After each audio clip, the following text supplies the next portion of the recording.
agora vamos para Gonê. Ó, o Gonê teve uma atitude... Olha, o Gonê teve um desempenho realmente de gala, né? Eu vou pular uma aí. Sim, ele acabou admitindo que fez pressão sobre os militares em relação a minuta, o relatório do TSE, né?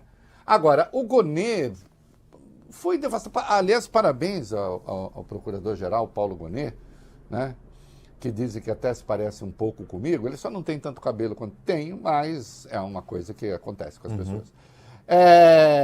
O Gonê devastador, né? Ele se referiu, num dado momento, às ameaças escancaradas de Bolsonaro. Vamos lá, vamos direto, vai. Gonê.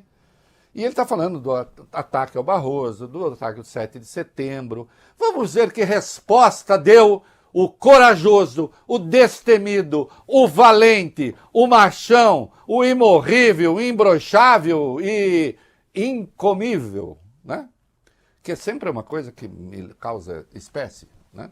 Porque o incomível pode ter dois sentidos, né? Ou porque ninguém quer, ou porque você escama, como se dizia no meu tempo. Verdade. Nesse caso, eu não sei. Não dá uma descanosa, menina. Vamos lá, o ataque, vai. Em entrevista concedida no dia 3 de agosto de 2021, o senhor Bolsonaro afirmou: se o ministro Barroso continuar sendo insensível, como parece que está sendo insensível, quer processos contra mim, se o povo assim o desejar, porque devo lealdade ao povo brasileiro, uma concentração na Paulista para darmos um último recado para aqueles que ousam açoitar a democracia. Repito, o último recado para que eles entendam o que está acontecendo. Passem a ouvir o povo. Eu estarei lá. Em seguida, no dia 7 de setembro de 2021, o senhor Bolsonaro voltou a desferir ataques ao ministro Roberto Barroso, especialmente também a Vossa Excelência, ministro Alexandre de Moraes. E ele, se referindo ao presidente do Supremo Tribunal Federal à época, o ministro Luiz Fux, o senhor Bolsonaro disse: ou o chefe desse poder enquadra o seu, ou esse poder pode sofrer aquilo que não queremos. Eu gostaria de saber qual era o objeto dessa ameaça feita publicamente. O que é que o Poder Judiciário poderia sofrer? Por favor. Senhor procurador, o senhor deve conhecer meu temperamento dentro do Congresso. Eu respondi uns 20 processos de cassação lá dentro. Um pouco explosivo. Muitas vezes errei. Quanto ao senhor ministro Barroso, ele foi advogado lá atrás, de Cesare Battisti. Ele trabalhou aqui para que ele permanecesse no Brasil. E eu, como parlamentar, trabalhava para ele ser extraditado para a Itália. Então, tivemos um embate lá atrás. Esse atrito com o então advogado Barroso vem lá de trás. Não tem nenhuma ameaça a nenhum poder. O senhor nunca viu tomando nenhuma providência contra um poder sequer da República. Nenhum. Nada. Fecha isso, fecha aquilo, zero. Desabafei muitas vezes porque eu entendi que certas decisões, né, a gente tem que respeitar, tem que cumprir, mas eu reagi a essas decisões. Não existia nada de concreto para ser feito contra o Poder Judiciário, no caso, como Vossa Excelência falou agora há pouco aí. Então vamos lá. Ameaça em cima do palanque, ameaça como presidente, como destacou o Gonê, que não usa palavras à toa, ameaça pública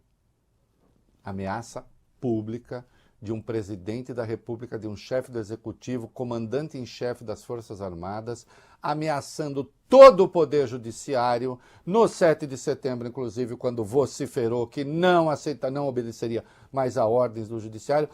O que é que o senhor queria dizer? Nada, era meu jeito. Sabe o que é? Que eu fui parlamentar e eu levei para a vida pública esse meu jeito de falar tudo que me dá na veneta.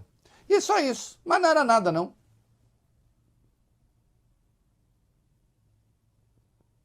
Ah, mas ele vai ser condenado por golpe de Estado por isso? Não, isso constitui o caldo de cultura. Isso constitui o ambiente que ele criou. O que nós temos é mobilização efetiva. Lembre-se que se está julgando agora apenas um núcleo de 8 pessoas. O que se tinha ali era mobilização efetiva para o golpe de Estado, a tentativa de golpe de Estado, que certamente o glorioso Luiz Fux vai dizer, não, hoje vai porque não foi assinado. A mobilização dos comandantes militares, como é que a gente impede a posse do eleito? Plano para prender ministro.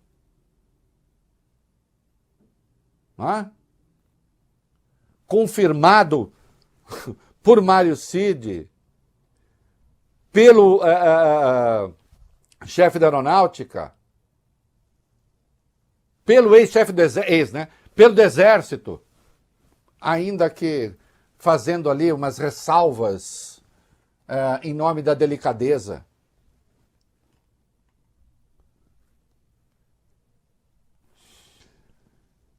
E o Gonê, vamos, a 8 não vamos botar em outro lugar. Tem essa outra coisa espetacular, vamos para 9, porque é o seguinte, na mesa de Bolsonaro, no PL em Brasília, foi encontrado um discurso justificando a decretação de estado de sítio. Estava impresso. A resposta que ele deu, que inclusive o advogado dele, posso esclarecer? Não pode. Né? A resposta que ele deu foi fantástica. E mais uma vez, acovardada também. Né? Pode botar direto aí, vai. O Gonê perguntou a respeito, ele falou, vai. Eu gostaria de indagar do senhor Bolsonaro por que ele tinha pronto um discurso decretando medidas de exceção. Por favor. Realmente foi aprendido na minha mesa, estou comendo esse papel, né? Quem mandou para mim foi o doutor Paulo, meu advogado, que extraiu do inquérito. Me permite uma palavra, excelência? Pode continuar. Interrogatório, não. Mas depois... é isso que aconteceu. Foi ele que imprimiu. Ele mandou para mim, que ele estava com o processo na frente, né? Eu pedi uma cópia, como pedi cópia de outras partes do processo, e mandava por zap para mim e imprimir. Mas, desculpa, ele imprimiu o seu discurso? Não, o discurso não é meu, não. Foi pegando para alguém pegou em algum lugar esse discurso aí. Pois não. E foi parte do inquérito. E daí foi mandado para mim. Eu tomei conhecimento quando ele mandou para mim. Eu acho, como diz aqui, seria o telefone do Cid.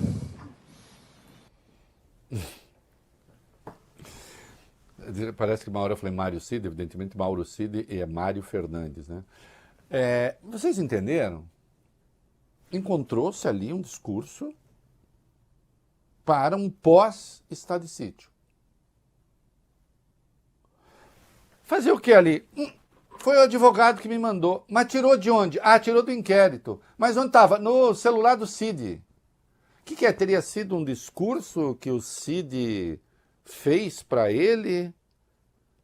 E aí o advogado dele imprimiu para mandar para ele com que propósito?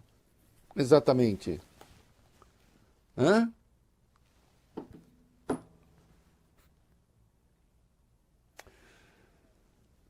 É impressionante que esse homem seja uma das lideranças políticas do Brasil, porque isso também diz muito dos liderados e daqueles que a ele se subordinam.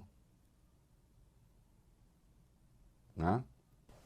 O Gonê fez uma pergunta que é uma curiosidade que todos temos. Por que Bolsonaro não desestimulou os acampamentos? Por que ele não falou, chega, não vai dar e tal? Ele tentou dizer que sim, mas o fato é que ninguém se lembra disso, né? Vamos lá, vai lá. O Paulo Gonê quis saber exatamente por que o ex-presidente Jair Bolsonaro não estimulou a desmobilização dessas pessoas que pediam a intervenção militar. E eu gostaria de saber se o senhor Bolsonaro considera adequado mobilizar recursos públicos convocar uma reunião oficial para apresentar posições pessoais sem comprovação e incentivar ministros do Estado a confirmar e a divulgar uma narrativa sobre fraudes eleitorais, sobre um sistema impróprio de funcionamento do sistema eleitoral. Por favor. Senhor procurador, é o meu temperamento. A convocação não foi para aquilo. Aquilo foi num momento ali de, como se fosse um intervalo, o início do que nós temos que tratar ali. Tanto é que se fosse algo repugnante, não teria sido gravado nada. Tá? Ou melhor, alguém gravou sem a permissão nossa, mas não estaria aquela 20, 30 pessoas com plaquinha na frente, mais umas 15, 20 pessoas assistindo aquilo tudo. Assim como eu acredito, né? Pode ser que não ocorra em alguns locais, né? Nos locais mais importantes, tem o horário do lanche ali, do desabafo, falar o que não deve. Aí isso aí não foi nada pensado, né? Fazer aquela reunião para fazer exatamente isso. Foi um momento de descontração ali naquele evento, dado o meu comportamento, que o senhor já sabe que depois daquela sessão secreta com 29 palavrões, né, infelizmente eu tenho melhorado, mas estou longe ainda de atingir um nível mais civilizado para conversar. Vocês viram que entrou um outro vídeo, né? Mas não tem problema, porque esse também é muito importante. Aliás, é uma questão fundamental. O senhor considera certo mobilizar recursos públicos para discutir aquilo que o senhor estava discutindo? Para discutir intervenção militar no processo eleitoral? O senhor acha que isso é razoável? E mais uma vez, a resposta que ele deu foi: esse é o meu temperamento. Então, na verdade, o Bolsonaro, coitado, mesmo quando ele tenta dar golpe, né, a culpa não é dele. Ele tem um temperamento que é assim. Você, talvez seja por isso que os bolsonaristas o apreciem tanto. Né? É o quê? É o seu temperamento golpista? E agora sim, o Gonê pergunta: por que o senhor não desestimulou os eventos de rua, os movimentos de rua? Vamos ver o que ele respondeu. Houve notórias convocações populares em redes sociais de um levante contra o estado de intervenção militar, medidas de exceção, e isso deu lugar a fechamento de rodovias em diversos pontos do país, a instalação de acampamentos de pessoas clamando por intervenção militar, quer dizer, golpe de Estado, e às portas das unidades militares. Eu gostaria de saber do senhor Bolsonaro como ele viu esse cenário, por que ele não desmobilizou imediatamente essas ações que questionavam os resultados das urnas, postulando providências contrárias à normalidade constitucional? Por favor. Senhor procurador, desculpa aí.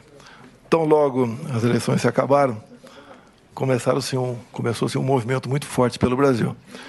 E o mais forte foi dos caminhoneiros. Se eu não me engano, dia 1º de novembro ou dia 2, eu fiz um vídeo pedindo, então, que eles desobstruíssem as vias. Se eu almejasse o caos no Brasil, é só ficar quieto. No governo Temer, teve uma paralisação de alguns dias e o reflexo da economia foram danosos para todos nós. E nesse meu vídeo, que eu pedi aos caminhoneiros para desobstruir as vias, porque esse não é a nossa maneira de ser, nós não somos como o outro lado, que não mede consequências para atingir o seu objetivo. Então, nós trabalhamos sim para que isso fosse desmobilizado. E mais ainda, dia 30 de dezembro, o dia que eu fui para os Estados Unidos, eu fiz uma live, tá? Nós não queremos o confronto nem estimulo. Ninguém vai partir para o confronto. E a pior maneira Olha, de tentar... tá bom, como vocês... Olha, deixa eu dizer uma coisa. A dos caminhoneiros, ele realmente pediu e tal. Porque aí começou a ter pressão do capital. Agora, a desmobilização dos quartéis, ele não respondeu porque ele não pediu. E as pessoas estavam ali, e seu Braga Neto e outros passavam a ideia de que algo poderia acontecer. Não respondeu e deixou a coisa acontecer. Né? porque se mobilizar seria legítimo, ainda que contra a democracia. É isso aí.